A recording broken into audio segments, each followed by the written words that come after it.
Day Salute, presented by USAA. Time now to look at the USS New Jersey, recently commissioned newest member of the U.S. fleet. TAC submarine that's longer than a football field, but faster than Tyreek Hill. Close quarters for the crew of 140, can stay submerged for months. Newest member of the crew, our Jeremy Schaap on the maiden voyage.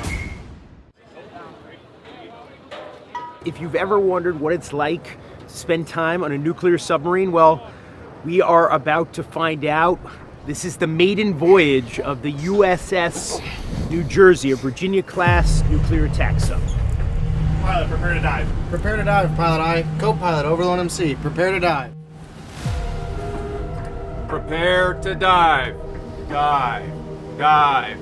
So this is the central command and control station for all the principal watchlanders that are operating the ship. Romeo 30, bearing 001, range 2500 yards. I am a sonar technician. I am the eyes and ears under the water when submerged. I'm verifying the water space that we own and keeping our ship from the bottom of the ocean. How do you keep everyone occupied? Obviously there's the work, but there are also all those hours when they're not on watch. We do have opportunities for liberty. Cribbage is a common thing to do when you're off watch, and otherwise, reading or hanging out socially on some of the messing areas. You're down here, what kind of communications do you have? What kind of contact with the outside world? Yeah, you better have your music downloaded because you're not downloading anything from Spotify once the hatch is shut. No texting, no social media. It means we end up talking to each other a lot more. We've got dinner tonight. It's quite a feast. Oh yes, we pump out about 450 meals a day. It's a lot of meals. Oh yes, we are in charge of morale. When the crew gets off watch, they are hungry and we are here to feed them. Everywhere, space is at a premium. And every inch is utilized for something. Currently you're standing in the torpedo room. I don't know if it's classified or not. Can you tell us how many different torpedoes and stuff you have, or is that off the record? That's off the record. This is not just the torpedo room. It's also a place where people sleep, right? Yes, that's correct. So on the starboard side of the torpedo room, we have a 18-man berthing mod, so that will sleep 18 sailors at a time. Good morning, Devilfish. The maneuvering watch will be set at 0700. The uniform of the day for all topside personnel will be black socks, brown t-shirt, steel-toed boots, booby suit, command ball cap, and a pocket full of firepower. What are we doing right now? So right now we're pulling the submarine back into port. As the chief of the boat, how would you assess the last couple of days at sea? Fantastic. The crew's resilient. They respond to anything and everything that they're asked to do. They're sailors. They're military. They know what's asked of them. The next mission is always in front of us, and training for that next mission is what we're getting ready to take care of. We're back now in Norfolk, Virginia, the home base of the newly commissioned USS New Jersey. We want to thank the officers and crew, and there's really only one thing that remains to be said. For power! For freedom!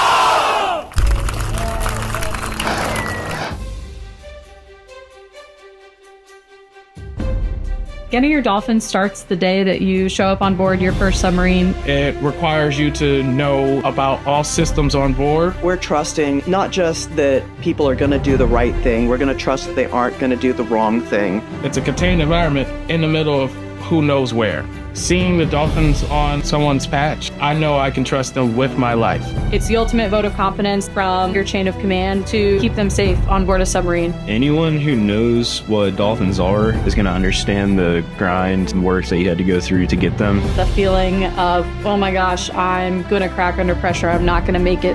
When I was pinned, I felt, this is it. I did it. I have the tattoo of my dolphins on my arm. It was the biggest accomplishment in my life. It's kind of its own little club. It let me know that I had gained a new batch of brothers and sisters. It's more than just a piece of metal.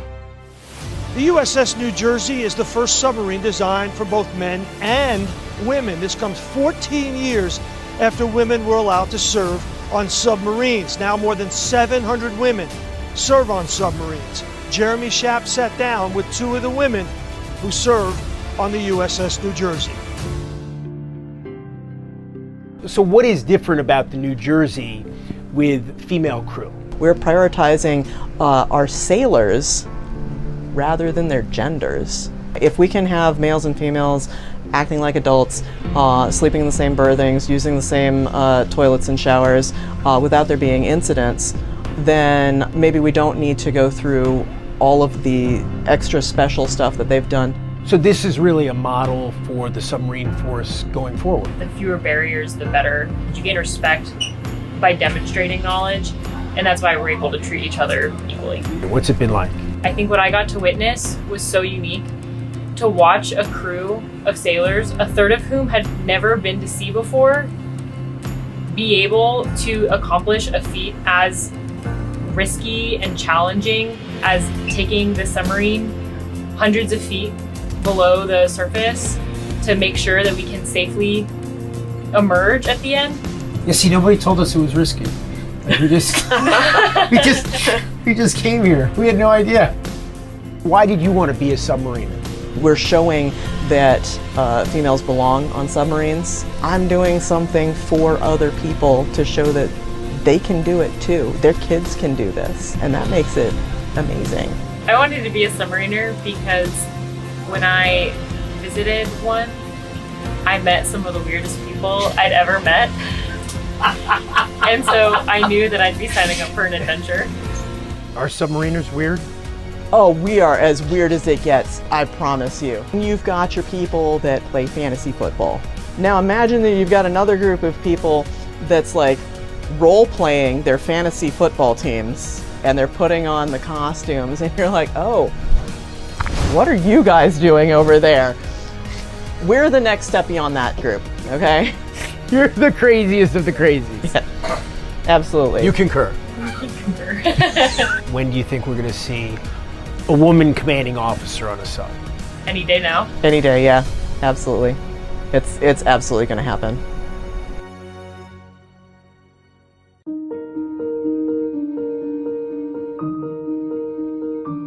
Dale Earnhardt's competitive drive became the stuff of legend.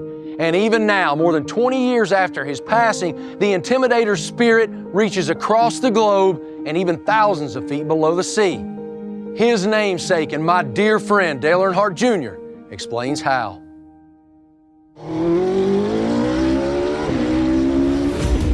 When fans talk about my dad, Dale Earnhardt, they mention his relentlessness, fearlessness, and aggression in the quest to win. They all know his nickname. And the Intimidator. Dale Earnhardt will win the Daytona 500. Dad was a proud man, and he'd be incredibly proud to know how he inspires a group of sailors protecting our freedoms. When the men and women of the newly commissioned USS New Jersey needed a team nickname for Section 3, only one name met their standard. Section 3 on board USS New Jersey is called the Intimidators, and we live by these 3 tenets. Drive fast and turn both directions like Watkins Glen. Know absolutely everything about your opponents. Constantly improve and be a master at your craft. That definitely sounds a lot like Dad. Thousands of Dad's fans remember him with elaborate tattoos. Trust me, I've seen all kinds, but until now, I've never seen them thousands of feet below the ocean's surface. Lastly, when people remember him at the racetrack, they tend to yell a distinct battle cry, and you can hear it echoing through the halls of this nuclear sub every single day. We yell, raise hell! Raise hell! Still to come on SportsCenter's Veterans Day special, here at Richard's Coffee Shop, one of the traditions is to sign this Book of Honor, signed by more than 23,000 veterans. Jack, can I sign this book? Yes, you may. Welcome home, U.S. Navy!